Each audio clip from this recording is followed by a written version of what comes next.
Bom, gente, a minha internet caiu aqui no meio do processo, eu não consegui reconectar. E vamos voltar aqui da parte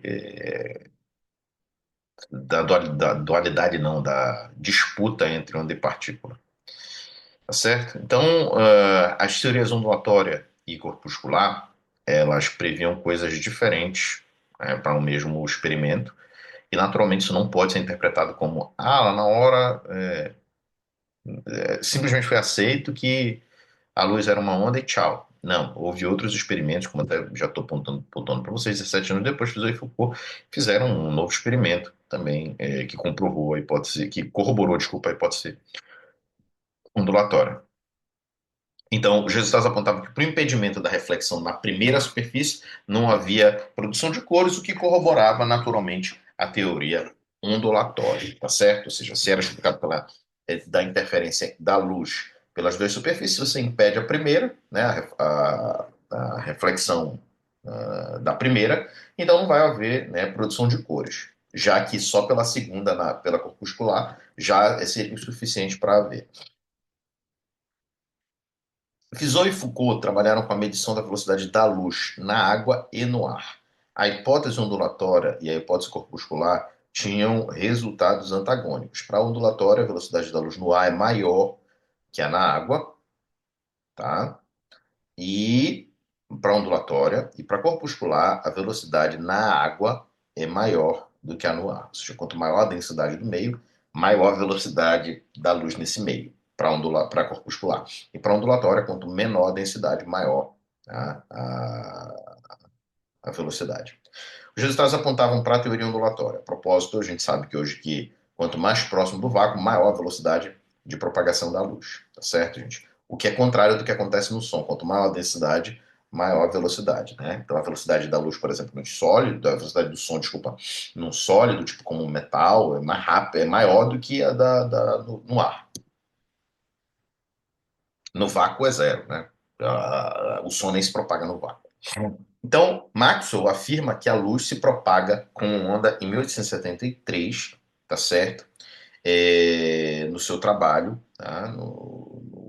Esse aqui se trata do. Não é o Faraday's Line of Force, que ele é de 10 anos antes, é o Dynamical Theory of the como é que é? Dynamic Theory of the Electromagnetic Field, tá? Que ele publica nesse ano, e ele afirma que a luz se propaga como onda, mexendo nas equações de campo. Tá? O Hertz descobre o efeito fotoelétrico, mas não sabe explicá-lo, tá? Em 1887, ao mesmo tempo em que ele mostra que a luz é uma onda eletromagnética, e Einstein, em 1905, explica o efeito fotoelétrico, admitindo que a radiação é composta de fótons, certo? E aí começa todo o debate que está apresentado ali na aula, é, na aula 7. Vamos lá. E no eletromagnetismo? A gente mostra que em 1873 ocorre a unificação teórica da eletricidade e do magnetismo com a ótica, e em 1887 ocorre a unificação experimental, certo? Então o Rørsted, né, ele é o primeiro que traz uma unificação entre eletricidade e magnetismo, tá? Em 1820, essa relação já era conhecida e hipotetizada há tempos, mas não era compreendida. Tá? E de onde surgia isso? Os raios, naturalmente, alteravam a orientação das bússolas, porque os raios são correntes elétricas e essas correntes elétricas produzem campos magnéticos. Hoje nós sabemos disso, eles não sabiam. Tá certo?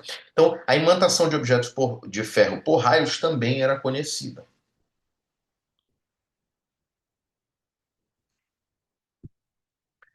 Franklin chegou a hipotetizar no século XVIII, em 1750, que havia uma relação entre a imantação de uma agulha e uma descarga elétrica. Ele atribui o efeito magnético ao aquecimento, o que não tem nada a ver, tá?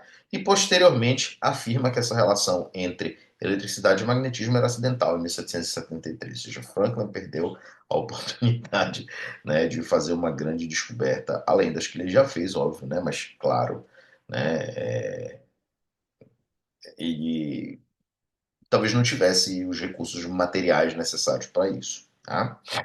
Então, a transição do século XVIII para o XIX tá? De certa maneira está vinculada, tá, a uma crença maior nessas relações. Então ela já estava sendo procurada aí pelos cientistas. Por exemplo, em 1802, o Romagnosi, que era um jurista italiano, teria descoberto a relação entre eletricidade e magnetismo. Só que esse efeito, no caso, era eletrostático, portanto, isso caracteriza o mérito de encontrar essa relação, o Hested, tá? Então a gente traz o Romagnose aqui como um registro, mas o Romagnose não encontra essa relação, ele encontra o efeito eletrostático, certo? Como é que Hested encontra isso? Tá? Ele, a propósito, né, eu sempre falo isso, eu tento pronunciar o nome dos cientistas o mais próximo possível do nome natural deles, né? Porque, por exemplo, se você for falar o meu nome em espanhol, que é a natureza desse nome, que é Pantoja, tá? É diferente de como eu me intitulo, que eu me chamo Pantoja, tá? Então eu não sou um espanhol, eu não sou um descendente ou melhor, eu não sou de um país de língua hispânica, eu sou um país de língua portuguesa, então eu falo Pantoja, né? Desde sempre. Mas o Reis não, o Reis era dinamarquês, né, de um país que falava o idioma. Então a pronúncia dele não é Osted, é Rested. Tá? Mas se você quiser falar Osted, fica à vontade. Aqui é mais para mérito de informação. Então eu tento o máximo possível, digamos assim, imitar a pronúncia adequada. Então, ele conjetura a relação por meio de reducionismo e razões filosóficas. Não tem nada especial aí de experimental, né? Claro, ele vai reforçar isso com um experimento, mas a hipótese, a ideia vem antes. Tá? Por que, que é reducionismo? Porque eletricidade e magnetismo teriam uma mesma natureza. Então eu pego dois fenômenos e reduzo a uma mesma causa. E as razões filosóficas surgem porque ele admite que tudo tem uma causa comum, tá bom? Hensing foi um aluno de Faraday, em 1857, vai escrever uma carta a Faraday sobre a experiência de Hested, né, quando ele a acompanhou. Então, o Hested ele não coloca a agulha da bússola paralela ao fio de corrente, ele só vai descobrir o efeito quando ele coloca ela paralela, tá, ao fio de corrente. Ele bota assim, né? Então a agulha dela vai estar apontada, vamos dizer, para cima, e aí quando é estabelecido o campo magnético, que ele está aqui no plano XY, ela vai defletir fortemente, certo? E aí, ao descobri-lo, ele, ou melhor, ao fazê-lo, ele descobre o efeito. E aí ele teria apresentado a experiência em uma conferência e falhado algumas vezes por computar errado a espessura de fios e o valor necessário de corrente elétrica para fazer o efeito se tornar apreciável. Tá certo? O Dominique Arago discute a experiência de Restrid na Académie des Sciences, tá? Que era a Academia Francesa de Ciências, tá certo? Em 1820, o Ampère encontra esses trabalhos do Hested o Ampère se baseia nele, e aí ele vai escrever a obra chamada Memória Relativa aos Novos Fenômenos Galvano-Elétricos. Galvano por causa de galvanismo, de corrente, e elétrico por causa de eletricidade. Então, nele, né, nessa obra aí, nesse livro, ele vai descrever a construção do galvanômetro, que é um aparelho usado para medir corrente elétrica. E aí ele escreve também a memória sobre os efeitos da pilha, e ele descreve nessa obra aí a força sobre as correntes elétricas, aquele modelo bem conhecido do fio, dos fios, né? Dois fios com correntes em sentidos opostos se repelem e no mesmo sentido se atraem, tá? Ao contrário do que é na eletrostática. Tá certo? Biot e Savart, em 1820, a Jean Biot e Félix Savart apresentam um estudo sobre forças sobre um determinado polo magnético nas proximidades de um fio condutor de corrente. Eles deduzem que a força é perpendicular a uma perpendicular ligando o fio ao ímã, ou seja, né, a força magnética não está ao longo da linha que une dois objetos. E aí eles deduzem que a força é proporcional ao inverso do quadrado da distância e Laplace que vai deduzir o que hoje a gente chama de lei de Biot e Savart. Tá certo? No que tange à indução eletromagnética, que é os efeitos magnéticos variáveis no tempo produzirem efeitos elétricos, foi uma coisa que já havia sido apresentada por Faraday nas proximidades da integração entre eletricidade e magnetismo. Então, essas consequências da experiência de Oersted, elas são notáveis, justamente porque elas produziram muito avanço aí na ciência. Então, a unificação entre eletricidade e magnetismo proveu, né, muita muito material para pesquisa. Então, o Faraday ele apresenta a experiência do rotor eletromagnético em 1821 e Barlow constrói um modelo inspirado no rotor eletromagnético do Faraday um ano depois. Certo? Em 1825, Ampère apresenta a obra Teoria Matemática dos Fenômenos Eletromagnéticos deduzida unicamente da experiência. Nele, ele apresenta o modelo amperiano de espiras de corrente, em que a matéria seria composta por pequenas espiras de corrente, e aí nesse modelo essas espiras se comportariam como um ímã. Então, a ideia de que o ímã e a espira de corrente têm alguma semelhança está em Ampère, e ele deduz corretamente que toda a matéria é magnética. E aí, né, os materiais que não apresentam essa, entre aspas, propriedade magnética, significa que elas não estão escondidos lá. Porque você tem duas espiras de corrente que estão em sentidos contrários, uma superposta à outra. E no caso dos que apresentam, eles estão no mesmo sentido, tá certo?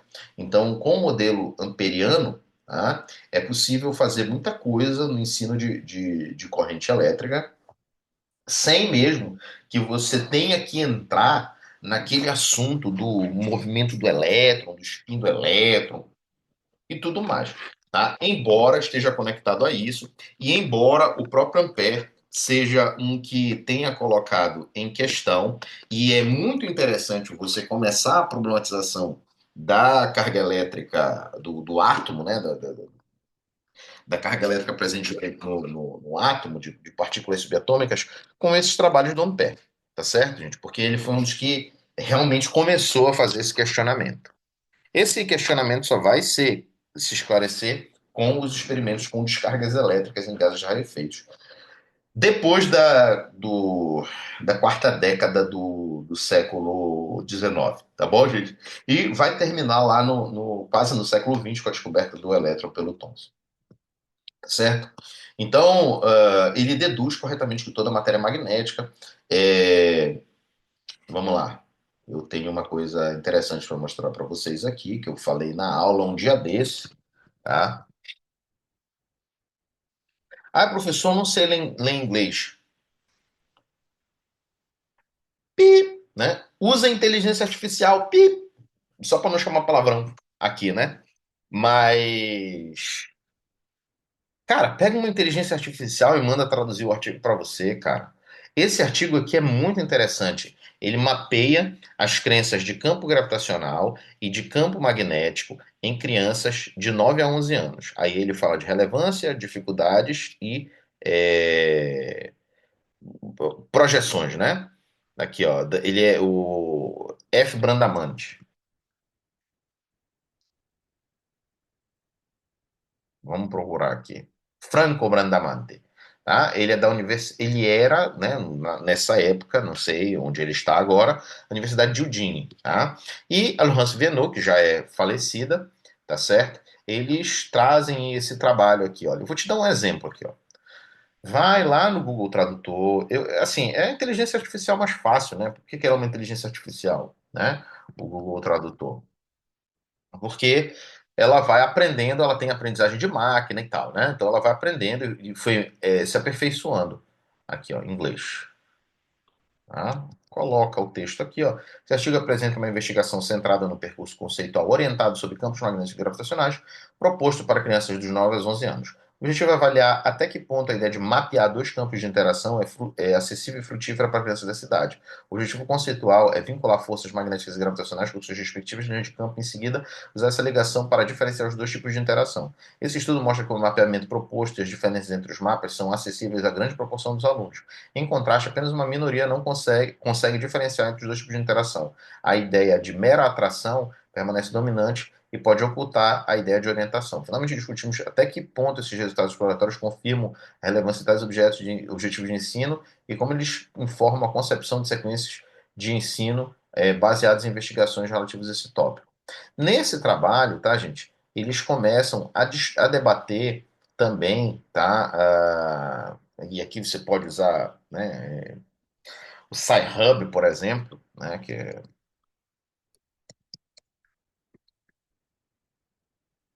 uma ferramenta digital que abre artigos científicos de revistas pagas.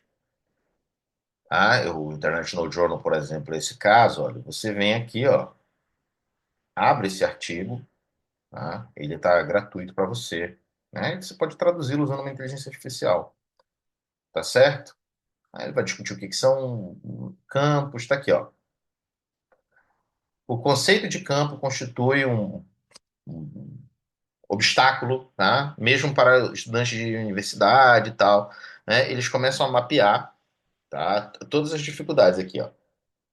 Com ou sem ensino prévio nesse domínio, as crianças têm mostrado ter noções de senso comum sobre gravidade e magnetismo.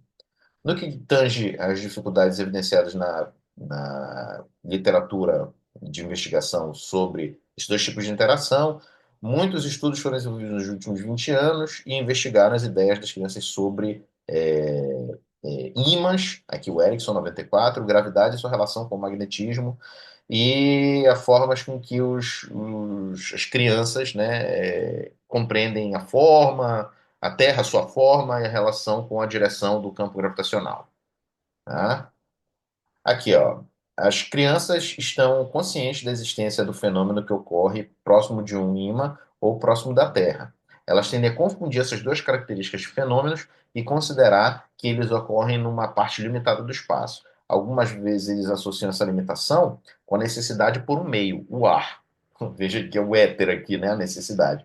Eles também predizem fenômenos de gravidade no seu ambiente local muito bem, mas tem dificuldade em representar na escala de um planeta, a forma da Terra, etc. Tem algum momento aqui nesse artigo, eu não lembro onde, tá? Eles vão apresentar a ideia de que as crianças acreditam que existem materiais magnéticos e materiais não magnéticos, tá? Que era uma teoria, né, bem antiga da eletricidade e do magnetismo, tá? Que existia tanto para eletricidade quanto para o magnetismo, tá bom? Então, o ampère, ele vai no século XIX, é uma descoberta, assim, vamos dizer, relativamente recente, que tem 200 anos, tá certo? De que toda a matéria, na verdade, é magnética. O Hippolyte Pixii, em 1832, tá? Ele produz um gerador elétrico, tá? Nesse caso, os polos de ímãs giravam em relação a bobinas fixas, e aí a gente tem um fenômeno de indução eletromagnética com isso, né? O princípio explicativo. A indução eletromagnética explicada é proposta pelo Joseph Henry, tá? No que tange a autoindução eletromagnética, ou seja, em que um circuito produzindo correntes elétricas variáveis, portanto, campos magnéticos variáveis, induz em si próprio uma corrente elétrica. O Heinrich Lenz, tá? Que é o da lei de Lenz, faz uso da lei da ação e reação para explicar, tá? O que hoje a gente conhece como lei de Lenz, tá? Que a corrente induzida ela se opõe à variação do fluxo do campo magnético que a induz, certo? Então, se esse fluxo magnético, né, variável, né, tende a aumentar, né, ela vai tender a diminuir esse fluxo. Se ele tende a diminuir, ela vai tender a aumentar. Então, os efeitos de uma corrente induzida por forças eletromagnéticas vão se opor às mesmas forças. Essa que é a explicação do Lenz para formular a lei de Lenz. E claro, a lei de Lenz nada mais é do que um enunciado que ajuda na conservação de energia. Imagina só, se você está aumentando o fluxo magnético, né, você vai tender a produzir uma FEM, né, naquele circuito maior, uma maior corrente, né, e aí o que acontece? Você está produzindo energia do nada, né? Porque ele vai aumentar, ele vai também induzir uma corrente desse que vai aumentar, e todo o universo já teria derretido por conta da indução eletromagnética, haja vista que nós temos o efeito Joule, né, que está relacionado aí à corrente elétrica e ao aumento térmico das coisas, tá certo? Então, a lei de Lenz, ela, né, tende a...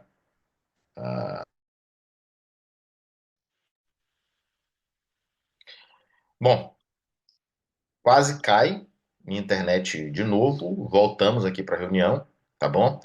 E nós chegamos aqui em Faraday, tá?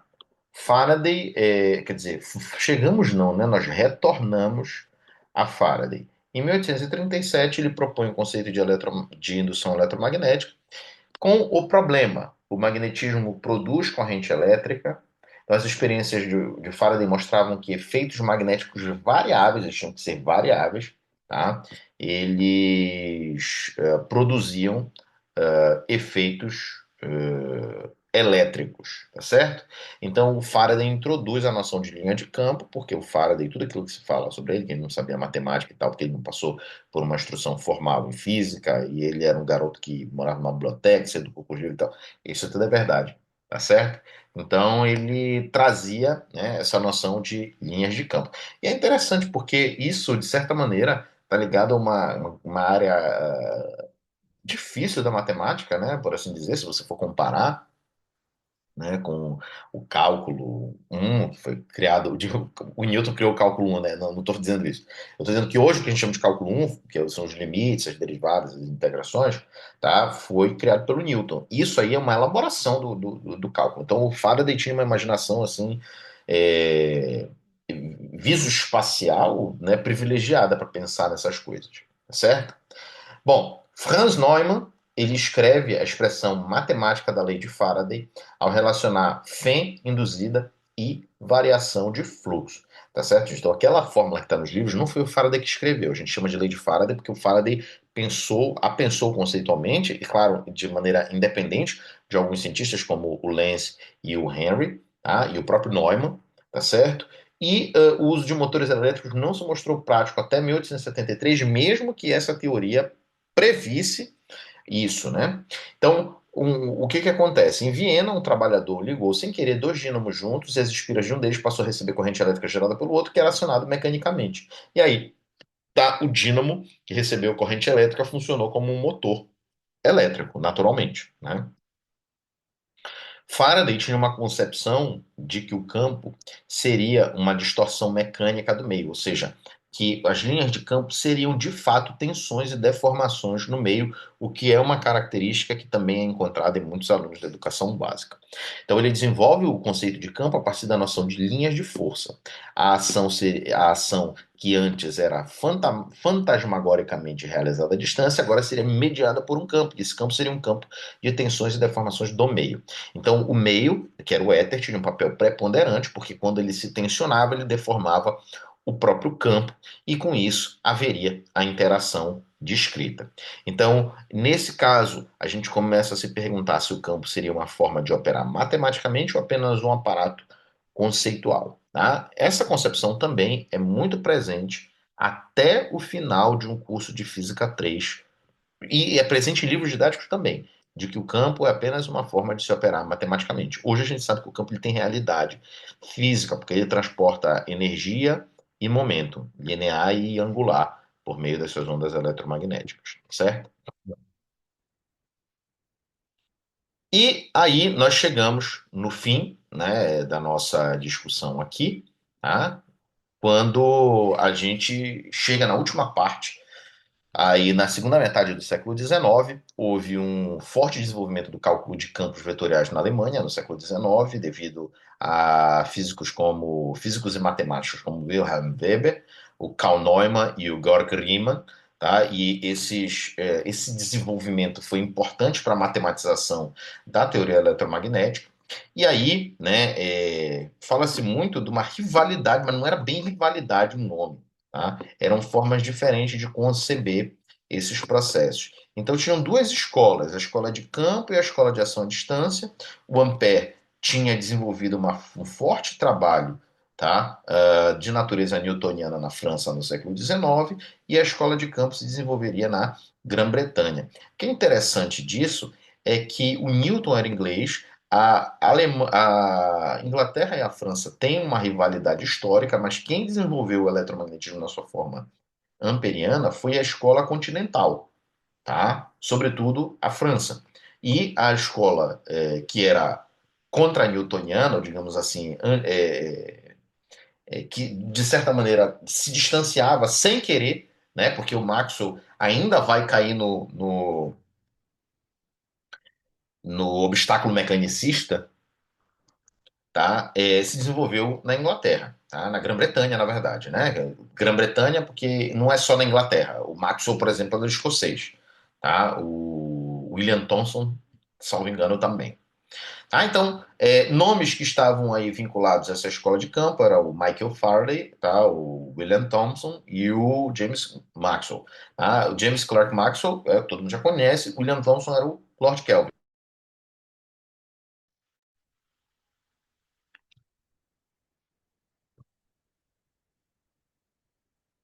Mais uma vez, né, estou com aqui a internet instável, né? Então, esses nomes, né, contribuíram bastante para a compreensão do campo eletromagnético e aí tudo bem, né? Vamos lá. Vamos dar o crédito a quem tem crédito. O Weber, tá? Ele tem uma teoria de ação à distância que leva em conta a interação eletromagnética e o seu atraso, tá? Na teoria do campo, é muito mais fácil de compreender esse atraso, tá? Porque aqui uma carga elétrica oscila, ela produz uma onda no espaço, né? Um campo elétrico no espaço variável, que produz um campo magnético variável, e ele se propaga como uma onda e demora, né, a distância entre a outra carga dividido pela velocidade da luz de tempo para essa interação ser notada. Tá? O Weber tem uma Lagrangiana lá do Weber e descreve, né, essa interação também de uma maneira adequada. Por alguma razão, a teoria que teve mais aderência foi a teoria eletromagnética do Maxwell. Um pesquisador brasileiro que se debruça muito nesse assunto é o André Assis, né, que ele vai descrever, né, a eletrodinâmica de Weber, e por isso essa eletrodinâmica ela tem algumas consequências lá, tecnicamente parece, eu não compreendo muito bem, né? Mas parece que ela não necessita da teoria da relatividade especial, etc, etc. Né? Mas o Weber tem uma teoria de ação à distância, ele tem livros sobre isso, o André Assis, que descrevem isso, mas a teoria mais aceita foi essa. Então, ambas predizem tecnicamente o mesmo núcleo duro de coisas, e a teoria de Weber produz algumas coisas que a teoria de campo não, certo? Então, o Maxwell, o papel dele foi um papel muito interessante porque ele foi um conciliador. Ele conhecia o trabalho de Ampère, e aí ele chama Ampère de o Newton da eletrodinâmica. Ele conhecia o trabalho do Faraday e queria formalizar o trabalho do Faraday nos moldes que Ampère fez, né? Então ele constrói um modelo mecânico do éter. E aí, né, após alguns erros, ele introduz a noção de campo sem mencionar o éter, mas não o abandona. Então, quando ele vai falar da teoria dinâmica do campo eletromagnético, ele não fala do éter, ele fala só dos campos e ele não traz mais o modelo mecânico dele, ele abandona, né? Que é o modelo mecânico do éter, no On Faraday Lines of Force, ele vai trazer o modelo mecânico do éter, vai tentar trazer o equivalente mecânico da luz, digamos assim, tá? Que é esse modelo mecânico do éter, que é a corrente de deslocamento, e ao trazer essa corrente de deslocamento, ele faz os cálculos e chega erroneamente a um valor de C, e numa oscilação transversal, como já expliquei há pouco. E o Pierre Durand diz assim: ó, o Maxwell tá acostumbrando a parada aí, porque era para ele chegar em C sobre raiz de 2. E ele teve um erro, tipo assim, simples de teoria da elasticidade, que a impostação teórica e científica do Maxwell na época não lhe permitia. Então o Durand acreditou que o Maxwell estava, né, forjando aquele resultado. Ah, mas com esse erro, o Maxwell infere que a luz é uma ondulação e que ela é a ondulação eletromagnética é igual à luz. Tá? Então, isso permite a unificação entre ótica e magnetismo. Em 1887, o Heinrich Hertz, tá? Ele comprova a existência de ondas eletromagnéticas, tá? Porque em 1880 a Academia de Ciências de Berlim oferecia um prêmio, tá? Em 1880 para quem provasse isso experimentalmente. Então ele construiu um pequeno circuito oscilante que produzia ondas de rádio, tá? De lambda 0,3 metros, ou seja, um comprimento de onda de 30 centímetros aí, tá? E ele testa as características das ondas. Tá? Basicamente, chegamos ao final aqui entre aspas, do eletromagnetismo clássico. Não é bem o final, tá? Mas é o final dessa parte em que a gente se dedica a descrever o eletromagnetismo clássico. Muito obrigado pela atenção de vocês. Um forte abraço a todos.